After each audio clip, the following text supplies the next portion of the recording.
আপনি তো জানেন আমার জামাই মরে গেছে। জানি। আমার শ্বশুর শাশুড়ির লগে আমার আর বনিবনা হইতাছে না, তাই সারা জীবনের লেগা গ্রামে চলে আইছি। তাইলে তুমি এখন কি করবা? আর কি করবো, আমার জীবনটাই তো পোড়া কপাইল্লা। কি এর পোড়া কপাইল? দরকার হইলে তোমার আবার বিয়ে দিমু। আমার মতো বিধবা মাইয়ারে কে বিয়া করব? কে করবো মানে? কেউ না করলে আমি করুম। আপনি যে কি কন্যা। কি রাঁধছো? হাঁসের মাংস। হাঁসের মাংস তো আমার খুবই পছন্দ। লাও যাই। আরে খারা, এগুলো সব কথার কথা কইছি। এটা কোনো কথা কইলা মা? মনটাই খারাপ করে দিলা। এখন বুঝা দেখ কথার কথা জিনিসটা কত খারাপ। আপনি তো আমারে বিয়া করবেন, কবে বিয়া করবেন?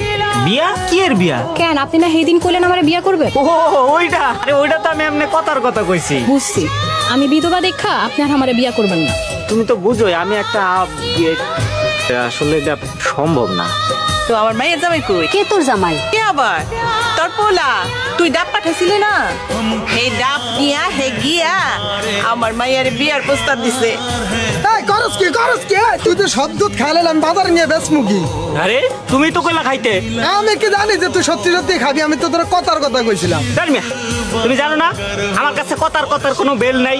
সেই সকালবেলা গেছিস আর অন্তর আসার সময় হলো এইদিকে তোর শাশুড়ি বাড়িতে আসছিল। এই হাসস কেন? তার মানে এটা তোর কথার কথা ছিল। তোরে আমি কইছি এই কথার কথা বাদ দে, নাইলে কিন্তু জীবনে তুই কথার কথার জন্য পস্তাইতে হইব। তোরে কয়ে দিলাম। এ কি আপনি আমার হাত ধরলেন কেন? তোর নজর তো শকুনের নজর রে। এতদিন তো জবারে নাম ধরে ডাকছস, এরপর থেকে একটু সম্মান দিয়া জবা ভাবি কয়ে ডাকিস। তো কথার আমি প্রতিশোধ নিমুই নি। আরে আমাকে সাজু আছে না, সাজুর লোকের বিধবা জবার বিয়ে হইব। ওই মিষ্টি তুই আগে জামাই ডেরে খাইছস, এখন আবার সাজু ফোলাটারে ধরছস। দেখ সাজু ফোলাটা অনেক ভালা, ফোলাটার জীবন নষ্ট করিস না। সি এই পোলার লগে আমি আমার মায়ের বিয়ে ঠিক করছিলাম। শুনলাম তো গ্রামের কোন বিধবা মাইয়ারে তুই বিয়ে করতেছস, ঘোষণা দিছস। আর এই খুশিতে মেম্বারের পোলা নাকি সারা গ্রাম মিষ্টি বিলাইতেছে।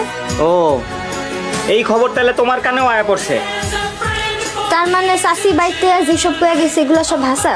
আরে দূর, ওইটা তো আমি কথার কথা কইছিলাম। চুপ কর, আর একটা কথাও কবি না।